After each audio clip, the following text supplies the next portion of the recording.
आगे बढ़ते हुए बात अब इंदौर की करते हैं। यहां पर भी ट्रैफिक सुधारने के लिए प्रशासन की ओर से एक बड़ा और महत्वपूर्ण फैसला लिया गया है। दरअसल 2 मार्च से इंदौर शहर में नए ई रिक्शा की बिक्री नहीं की जाएगी। ये बड़ी खबर है। कलेक्टर आशीष सिंह ने इस संबंध में आदेश जारी कर दिए हैं। क्षेत्रीय परिवहन अधिकारी को पत्र लिखकर निर्देश जारी किए गए हैं। ट्रैफिक व्यवस्था को सुधारने के लिए इंदौर की सड़कों पर जब आप जाएंगे तो वहां स्वच्छता आपको दिखेगी, लेकिन बेतरतीब तरीके से दौड़ते हुए वाहन और बेतरतीब तरीके से दौड़ती हुई ई रिक्शा, जिसके चलते ट्रैफिक और ज्यादा बढ़ता है, जो कि एक बड़ी समस्या है। ऐसे में अब ट्रैफिक व्यवस्था को दुरुस्त करने के लिए कलेक्टर की ओर से ये निर्देश दिए गए हैं। 2 मार्च से शहर में नए ई रिक्शा की बिक्री नहीं की जाएगी।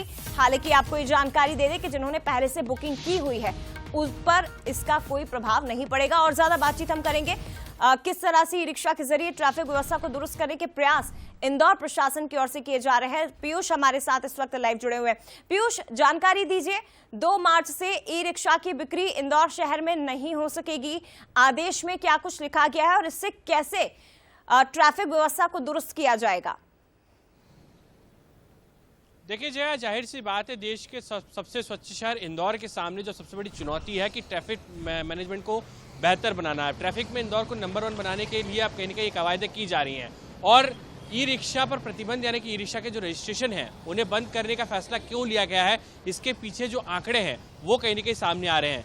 तकरीबन 6000 से ज़्यादा ऐसे ई रिक्शा है जो रजिस्टर्ड हैं और कई ऐसे ई रिक्शा भी हैं जो बिना रजिस्ट्रेशन के इंदौर की सड़कों पर दौड़ रहे हैं। और पिछले दिनों लगातार जब सर्वे किया गया तो ये पाया गया है कि सड़कों पर ई रिक्शा और बगैर रूट के ये जो ई रिक्शा चल रहे हैं उनकी वजह से ट्रैफिक जाम की स्थिति बनती है। अब ऐसे में ट्रैफिक व्यवस्था को जब पटरी पर लाना है तो जो ई रिक्शा की धड़ल्ले से बिक्री हो रही है उन पर रोक लगाना है। और ऐसे में कलेक्टर आशीष सिंह ने परिवहन विभाग को एक पत्र लिखा है और निर्देश जारी कर दिया है कि 2 मार्च के बाद में अब ई रिक्शा के रजिस्ट्रेशन नहीं होंगे। तो ये साफ है कि अब ई रिक्शा की बिक्री पर पूरी तरह से रोक लगा दी जाएगी। वहीं दूसरी तरफ अब जो ई रिक्शा शहर में चल रहे हैं, दौड़ रहे हैं, उनके रूट तय किए जाएंगे और रूट के हिसाब से ही अब ई रिक्शा के जो चालक हैं, ड्राइवर्स हैं, वे कहीं ना कहीं यहाँ पर ई रिक्शा चला पाएंगे। तो इससे सबसे बड़ा जो फायदा होगा, ट्रैफिक को कहीं ना कहीं बेहतर बनाने में इंदौर को सफलता मिलेगी। इसीलिए ये इतना बड़ा फैसला कलेक्टर आशीष सिंह ने लिया है। जय, शुक्रिया आपका पीयूष। फिलहाल जान है कि चालक कहीं पर भी अपनी ई रिक्शा को पार्क कर देते थे।